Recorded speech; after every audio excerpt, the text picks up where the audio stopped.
인류는 태어나서 천륜을 가지고 사는 관계가 있고 그 외에 수시로 만나서 더불어서 살아가는 사람들이 있습니다. 천륜은 방법이 없죠. 이래도 같이 가야 되고 저래도 같이 살아야 되고, 그렇지만은 그 외에 많은 사람들, 친구가 되든 이웃이 되든 직장 동료가 되든 또 교회 성도들이 되든 간에 내게 도움이 되지 않는다 싶으면, 해가 된다 싶으면은 사귀는 것을 보류하거나 또 우리가 아예 사귀지 않는 대상으로 취급해 버리거나 선별해서 사귀는 경우들이 많이 있습니다. 그런데 오늘 말씀도 보면 사귀지 말아야 될 사람들을 일러주고 있습니다. 우리 지난주 수요일에는 사귀지 말아야 될, 지난주 아니고 그 지난주죠. 사귀지 말아야 될 사람 첫 번째가 성적으로 문란한, 음행하는 사람들 사귀지 말라는 것을 강조했던 것을 우리가 기억합니다. 사실 우리가 이 말씀의 내용도 보시면은 이 말씀을 왜 하셨는가 하는 것을 우선은 잘 보셔야 됩니다. 사도 바울이 고린도 교회에 보낸 편지지 않습니까? 왜 이 편지 내용에 이런 내용의 말씀을 하셨는가? 우리 9절 10절 다시 한번 보시죠. 9절 10절 같이 있습니다. 이 말은 9절 내가 너희에게 쓴 편지에 음행하는 자들을 사귀지 말라 하였거니와, 이 말은 이 세상에 음행하는 자들이나 탐하는 자들이나 속여 빼앗는 자들이나 우상 숭배하는 자들을 도무지 사귀지 말라 하는 것이 아니니, 만일 그리하려면 너희가 세상 밖으로 나가야 할 것이라. 아멘. 이 내용을 보면 오늘 여기에 나타난 말씀만 처음으로 한 것이 아님을 알 수가 있습니다. 이미 전에 이런 편지를 썼는데, 그런데 너희에게 다시 일러주는데 너희가 오해를 하고 있는 것 같다. 왜 이런 사귀지 말라고 하는 사람들을 사귀지 말라고 하니까 세상 사람들은 담을 쌓고 살아야 되는 줄 알고 교회 안에 들어와서 교인끼리만 사는 것처럼 너희들이 살고 있다는 것을 여기 보면 뉘앙스에 그렇게 의미적으로 부여되고 있습니다. 만약에 너희들이 그렇게 한다면 세상 밖에 있는 사람, 교회 밖에 있는 사람, 이게 세상 밖으로 나가야 될 것이라 이렇게 말씀했잖아요. 그러면 우리가 세상 속에 살 수 없지 않느냐? 왜? 전부 그런 사람들인데. 그러니까 내가 너희들에게 이와 같은 사람을 사귀지 말라고 한 것은 세상 사람들, 교회 밖의 사람들과 사귀지 말고 담 쌓고 살아라고 하는 뜻이 아니다. 그러면 세상 밖으로 나가야 되지. 그렇잖아요. 그래서 이어서 하시는 말씀이 이제 11절인데, 이제 내가 너희에게 쓴 것은 만일 어떤 형제라 일컫는 자가, 여기 형제라 일컫는 자가 누구죠? 교회 안에서 신앙생활을 같이 하고 있는 사람들을 말합니다. 교인들을 말합니다. 그 교인들 중에서 그렇게 해서 이런 일을 행하는 사람, 이런 사람은 사귀지도 말고 함께 먹지도 말고, 그리고 뒤에 가면 마지막 절에 가면은 내쫓아라고 있습니다. 이 내쫓는다는 가 뭐냐? 오늘날 우리 이 교회의 그 법적인 용어로 출교입니다. 출교. 우리 교회는 당신 나오지 마세요 하는 벌칙이, 가장 강한 벌칙이 있습니다. 최고로 강한 벌칙인데 출교하는 거예요. 자, 그러면 우리가 여기서 깊이 헤아려야 될 것은 세상은 어차피 죄악된 세상입니다. 이런 죄가 많은 곳입니다. 거기에서 부름을 받은 사람들이 저와 여러분들입니다. 그러면 우리는 이제 옛 생활을 끊고, 지난주에 말씀드렸죠. 옛 생활을 어디에 어떻게 한다고 했습니까? 십자가에 못을 박고. 그 십자가에 못을 박았다는 것은 그것은 죽였다는 거잖아요. 그 죽인 것은 하지 말아야 되죠. 그리고 이제 새롭게 새 사람 된 모습으로 살아가는 삶을 산다고 모인 공동체가 교회 공동체입니다. 이 교회 공동체 안에서 여전히 옛 생활을 버리지 못하고 오늘 몇 가지 말씀하고 있는 이 내용들, 음행하는 자들, 탐하는 자들, 속여 빼앗는 자들, 우상 숭배하는 자들, 이런 사람들은 도무지 사귀지 말아라.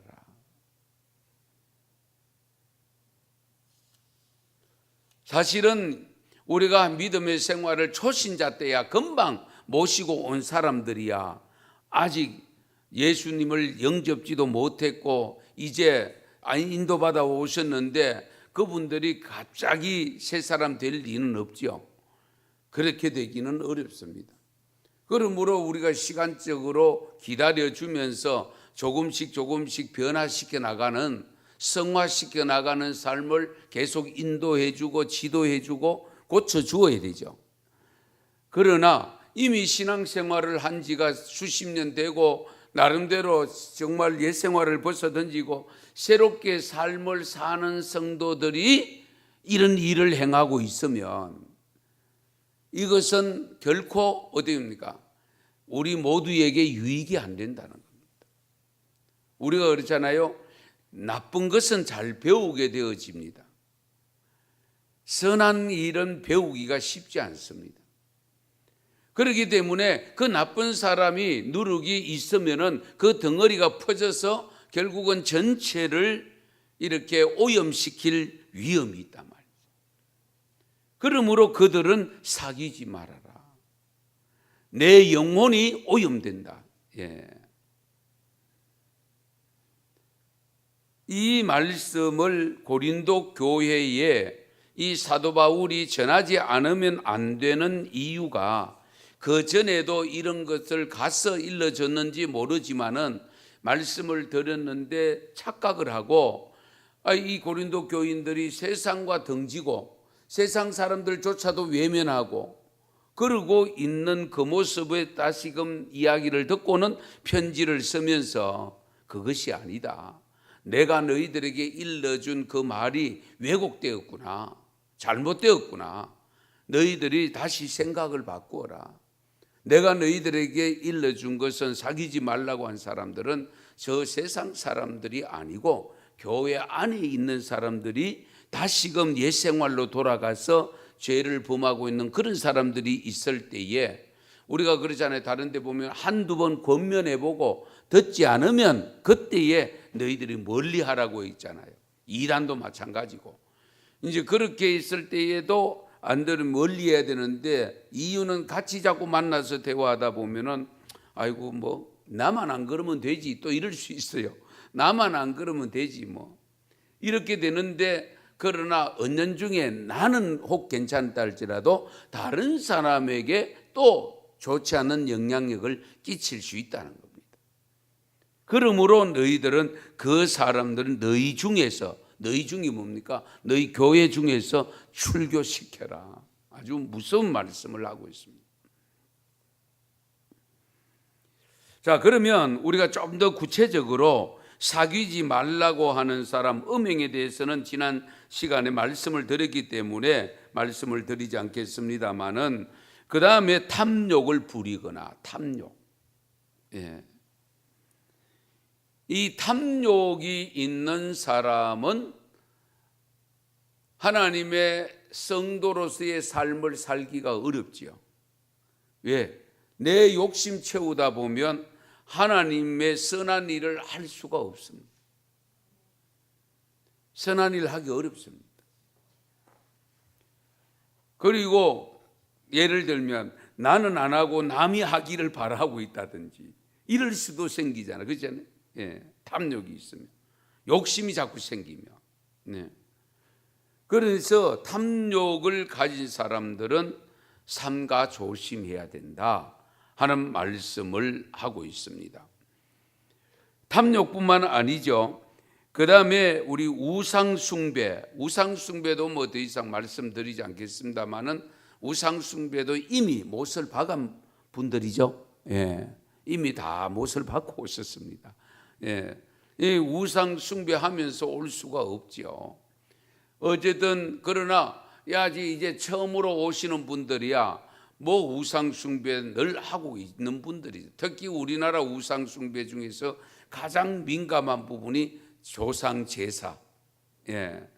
그런데 조상제사만 있는 것이 아니고 우리가 우상을 엄격히 따지면은 우리가 이미 교회 안에 들어와서 신앙생활을 하고 있는 우리들에게도 순간순간 찾아올 수 있는 것이 하나님보다 더 사랑하는 것, 하나님보다 더 위에 있는 그 무엇, 그것이 다 우상이 될 수 있기 때문에 하여튼 우상 숭배하는 사람들은 삼가 우리가 멀리해야 된다 하는 것을 말씀하고 있는데, 그러니까 교회를 다니고 있으면서도 예를 들면 혼자, 특히 우리 이제 여집사님들, 권사님들이 혼자 예수 믿어가지고 온 집안을 복음화 시켜야 될 사명감인데 당장에 그것이 정말 어렵습니다. 예, 쉽지 않습니다. 정말 눈물을 머금고 정말 성령님의 도움을 받아서 정말 어쩌면은 출교가 아니고 출가, 가정에서 쫓겨남을 당할 각오를 해야 그것을 극복해내지, 그렇지 않으면은 우리가 같이 지내야 되는 그런 상황에서 쉽지 않습니다. 어쨌든 그런 경우에서 우리가 우상 숭배보다는 제가 볼 때는 어쨌든 그 예수를 믿는다고 하면서도 절에 가면 이러고 있고 예. 이제 이러면 곤란하죠. 그렇죠? 예. 그리고 내 절 찾아다니고 이러면 안 되잖아요. 그런 측면에서 우상 숭배자들을 멀리해야 된다 하는 말씀을 하고 있고요. 그 다음에 모욕하거나 이 모욕하는 것은 우리가 가문오지요. 단어적 의미는 가문오는데 어쨌든 다른 사람들의 흉허물을 이야기해서 욕되게 하는 것, 허물되게 하는 것, 이런 부분들, 이런 것은 우리 충분히 있을 가능성이 있습니다. 이건 삼가 조심하셔야 돼요. 그리고 이런 분들이 남의 이야기 좋아하는 사람하고 가급적이면 사귀지 말아야 됩니다. 예. 그러면은 여러분 같이 있는 사람도 정신 시끄럽죠. 솔직히. 예. 그래도 내 마음도 같이 따라가려고 하는 경향이 있어서 오히려 같이 또 미움도 생기고 그러다 보면 나도 죄짓게 되는 이제 이런 일이 발생할 수 있습니다. 이 점들을 우리가 항상 조심하셔야 됩니다. 그리고 술 취한 사람들, 이게 술을 적당하게 마셔도 된다고 자꾸 합리화시키려고 하는데요. 이거 술 취한 사람들 아예 사귀지 말라고 했어요. 예. 그러면 남편이 그러면 어떡합니까? 이제 이렇게 살아야 되느냐 말아야 되나 이제 이런 문제가 나옵니다. 그렇잖아요. 예. 그런데 어쨌든 술을 끊도록 하셔야 됩니다. 다른 거 없어요. 끊으라가 되는 게 아니고요. 성령 받도록 하세요. 성령 받으면 끊습니다. 예. 가만히 보면 주위에 보면요. 성령 받은 분들은 다 끊어요. 예. 성령이 임하면 다 끊게 돼 있어요. 뭐 다 아시는 거지만은 제가 한 두 가지 예를 들어 볼게요. 제가 내단교회 전도사 시절에 한 분이 거기에 그 친척이 권사님이 있었는데 그 권사님 전도를 받고 오신 분이 남편이 먼저 왔어요. 아내는 지금은 믿는지 모르겠습니다만은 남편이 혼자 믿고 건축업을 하는 분인데 그런데 건축업을 하는 분들 하지요. 먼지를 많이 마시고 하기 때문에 꼭 마치고 나면 한잔 합니다. 그러다가 거기다가 돼지고기 안주해가 왜? 속에 먼지 식혀내린다고 이제 그 핑계 대면서 그런데 이분이 꼭 주일날에도 그 당시에 뭐 아직 신앙이 들지 않고 이런 책임을 맡고 있다 보니까 일부 예배를 드립니다. 일부 예배. 꼭 일부 예배를 드리고 이제 현장에 가고 이렇게 하는데, 그런데 이제 제가 담임 목사님 모시고 신방을 갔어요. 신방을 가니까 그때서야 그분이 고백을 해요. 신방도 늘 주일날 평일날 계속 나가니까 신방 받을 기회가 잘 없잖아요. 예, 그러니까 오랫동안 있다가 신방을 받게 됐는데, 하여튼 신방을 가니까 본인이 고백을 하는데, 하루는 자기가 예배를 드리 여전히 일부 예배 드리러 이제 청전에 들어오면 제일 먼저 기도를 하잖아요. 그래가지고 일찍 나가야 되니까 앞에도 안 앉아요. 뒤쪽에 앉았어요. 그런데 이상하게 향기가 코로 솔솔 들어가는 걸 느껴가지고 그래서 눈을 딱 떠봤대요.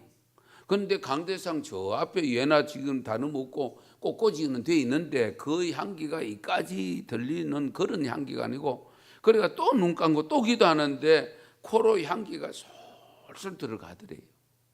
그래 참 이상하다. 그리고 예배를 마치고 이제 현장에 가서 일을 하고 또 아니나 다를까 이제 거기에 일하는 인부들하고 같이 이제 식사를 하면서 술을 한 잔 돌렸는데, 술을 딱 받아가지고 듣는데 술이 넘어가질 않대. 그럴 때는 아멘 좀 하시는 거예요. 예. 너무 긴장이 돼가지고 그런데, 예. 그래가지고 술을 마신데 이상하다. 뭐 속이 이상한 것도 아닌데. 그래가지고 재차 너 이제 다시 놓고, 그리고 조금 이제 마음을 다시 가다듬어 가지고 또 술을 마시는데 오바이트가 나오더래요. 예, 토해지더라고요. 그래서 그날따라 이제 술을 못 마시고 집에 왔대요. 와가지고 그 다음 날 또 그랬는데 여전히 그 현상이 생겨서 그때부터 술을 못 마십니다. 누가 하셨다고요? 성령님이 하셨어요. 예, 성령. 이 성령님이 하시지 않으면 안 돼. 그런데 성령님의 역사가 어느 정도로 강하냐? 저희 아버님 술 뗀 거예요. 예. 제가 내당교회에서 1992년도에 목사 안수를 받았거든요. 그때까지 저희 아버님은 치고는 못 가도 드시고는 가시는 의뢰했고 제가 누누이 말씀드리잖아요. 예. 보통 술이 아닙니다. 예. 완전히 말술입니다. 말술. 그런데 어쨌든 이분은, 우리 아버님은 술이 들어가야 남하고 대화가 돼요. 평소에는 여성같이 뭐 말씀이 없어요. 예. 그러다가도 술이 들어가면 뭐 노래도 나오고 하여튼 뭐 온갖 말들 다 하시고, 그리고 집에 오셔서도 말해가 술을 깨우는 분 있죠. 예. 그런데 제가 이제 안수를 받는다고 이제 가니까 본인이 기도를 좀 하신 것 같아. 그런데 한 번은 부산에 있던 동생이 전화가 왔어요. 형님, 지금 아버지가 술을 끊었대. 그래서 내가 믿어야 되나 믿지 말아야 되나 안 믿기는 거예요. 정말입니다. 그 당시에 저희 아버님 어머님이 무슨 일을 하시느냐 하면은 오징어 건조 있죠. 그 부산 김해 쪽 그 건들대에 오징어 덕장 만들어가 건조하는 일을 하셨어요. 그 일을 하면 또 일을 하다 보면 고되게 하다 보면 같이 일하는 사람끼리 또 한잔하고 하시잖아요. 그래서 제가 확인하러 월요일 날 내려갔다 아닙니까? 아니 정말입니다. 확인해 봐야 되지. 왜냐하면 20대부터 드신 걸 60대까지 잡쌌는데 그걸 하루아침에 끊는다. 저는 이해가 조금씩 안 됐거든요. 그래서 일하시는 그 일터에 갔었어요. 그 일터에 가지고 일부러 제가 아버님 물었어요. 여쭤봤어요. 아버님 요즘 술을 안 드신다는데 저희 어머님이 그래. 아이고 하나님이 끊어주셨다. 뭐 이렇게 하면서 막 어머님이 좋아가지고 야단 모습인데 그래서 제가 아버님께 물었어요. 술을 안 드시고 싶으냐? 그러니까 전혀 마시고 싶습니다. 예. 그 술을 지금까지 끊었는데요. 요즘은 조금 경로당 가서 한 잔씩 하시는 것 같아요. 아니 근데 지금 뭐 권하게 드시거나 그렇지 않고요. 정말로 그 어떻게 하시는지 제가 볼 때는 목사가 참 맏아들이 목사 된다고 하니까 내가 걸림돌은 되지 않아야지. 그 생각을 가지니까 하나님 성령께서 역사하신 거예요. 저는 그렇게 믿습니다. 그렇게 되지 않으면은 그렇게 될 수가 없는 거예요. 예. 어쨌든 이 술 취하지 말라. 아니 술을 자꾸 마시고 교인들도 자꾸 이렇게 데리고 가서 맛있게 만들고 제가 전에 있던 교회 저도 소문을 가끔 듣고 있었는데 남성교 회원들이 어디 등산가가 한 잔씩 한다는 이야기도 들었거든요. 예. 이러면 안 되는 거예요. 그렇잖아요. 그런 사람들하고는 사귀지 말아야 돼. 다음부터는 등산 가지를 말아야 되지. 예. 저는 어쨌든 이런 사람 사귀지 말고 그 다음에 어떻게 돼요?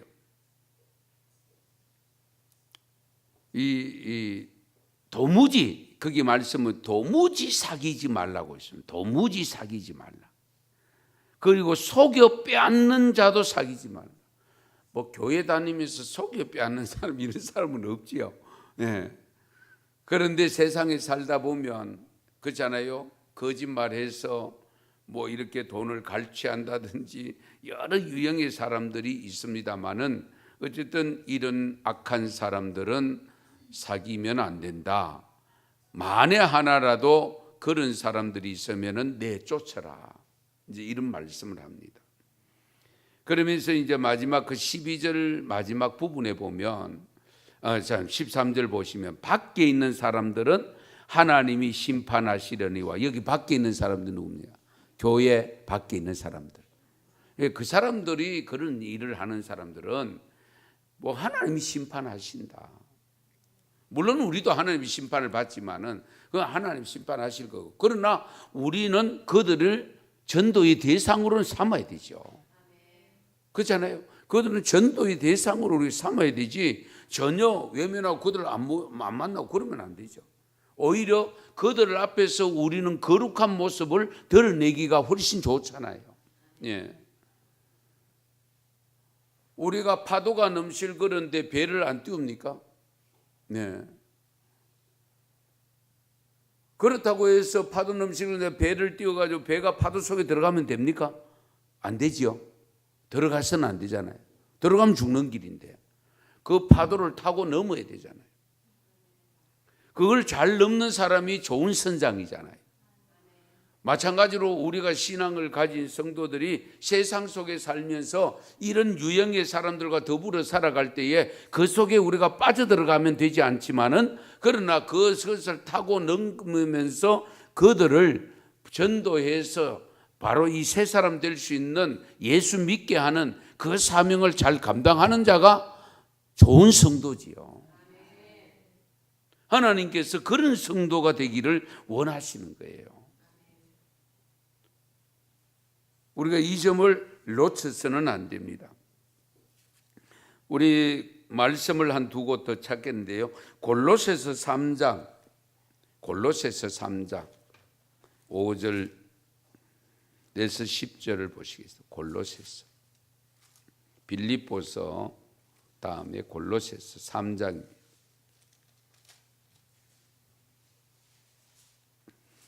5절에서 10절. 5절에 10절 같이 읽습니다. 그러므로 땅에 있는 지체를 죽이라. 곧 음란과 부정과 사욕과 악한 정욕과 탐심이니 탐심은 우상 숭배니라.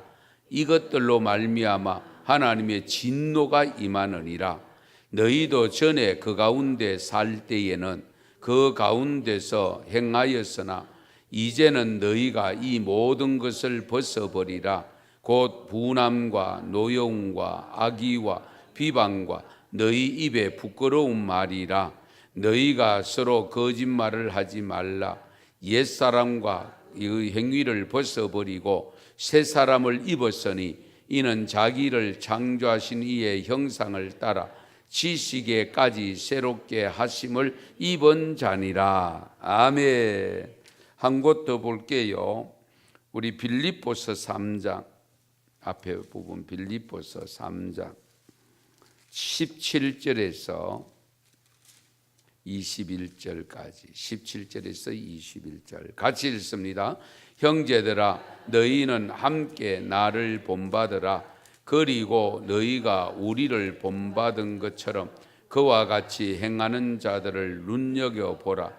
내가 여러 번 너희에게 말하였거니와 이제도 눈물을 흘리며 말하노니 여러 사람들이 그리스도의 십자가의 원수로 행하느니라. 그들의 마침은 멸망이요 그들의 씨는 배요 그 영광은 그들의 부끄러움에 있고 땅의 일을 생각하는 자라. 그러나 우리의 시민권은 하늘에 있는지라. 거기로부터 구원하는 자 곧 주 예수 그리스도를 기다리노니 그는 만물을 자기에게 복종하게 하실 수 있는 자의 역사로 우리의 낮은 몸을 자기 영광의 몸의 형체와 같이 변하게 하시리라. 아멘. 여기 잘 보세요. 사도 바울의 서신들입니다. 그렇잖아요. 에베소서, 빌립보서, 골로새서 이런 부분들, 그 다음에 뭐 고린도 전후서, 로마서, 이 전부 바울 서신들입니다. 그런데 교회들마다 이와 유사한 내용의 말씀을 계속 전하고 있는 것을 보면 초대 교회의 모습이 어떠했는가를 우리에게 가르쳐 줍니다. 그러니까 예수 믿는다고 금방 변하는 게 아니라, 예수 믿게 됐다고 교회 들어왔다고 입교했다고 해서 금방 새 사람이 돼가 완전히 그런 사람이 되는 것이 쉽지 않다는 것을 가르쳐 주고 있습니다. 그런데 조금 전에 읽었던 말씀 몇 번에 걸쳐서 일러줬다고 했잖아요. 그렇죠? 내가 여러 번, 빌립보서에 보면 여러 번 내가 너희들에게 일러줬다 하는 말을 합니다. 그러니까 뭐 강단에서 사랑의 말씀이 계속 강조되어 나오는 것은 사랑의 실천을 그만큼 하기 어렵고 잘 안 되기 때문에 그 말씀이 계속 나오는 거죠. 우리가 자녀들을 양육해도 그렇고 그렇잖아요. 같은 말 반복하는 것은 잘 안 고치지면 나올 수밖에 없는 거죠. 그러니까 하나님께서 결국 그런데 여러분들이 항상 말씀을 들을 때 이런 생각하시면 나와는 전혀 상관없는 말씀이라고 생각되어져도 그 말씀을 누군가가 들어야 될 분이 있기 때문에 하나님께서 주의 종을 통해서 주신다. 할렐루야. 이렇게 받아들이셔야 돼요. 언제나 내게만 늘 그런 말씀으로 다가오지는 않지요. 그렇잖아요. 전혀 상관없는 말씀이 될 수도 있는데, 그런데 그 말씀이 나갔다는 것은 누군가는 들어야 될 분이 있기 때문에 들으지, 한 사람도 들을 사람 없는데 그 말씀을 주실 일은 없지요. 그리고 제가 목회를 해서 말씀을 전해보면은요, 또 이런 경우도 있습니다. 예를 들면 전혀 생각지도 못한 말씀이 제가 나가는 경우도 제가 경험하거든요. 원고에 없는 내용이 나가는 경우도 없지 않아 있어요. 순간적으로 이렇게 오는 분들. 예. 그런데 그 말씀의 은혜를 받아서 제게 문자가 오는 분도 또 있더라고요. 예. 그런 것을 보면 모든 것 성령님이 하신다. 예, 하신다. 그래서 뭐 내가 상관없다고 해서 말씀이 잘못되고 뭐 이런 표현을 쓰면 안 되고요.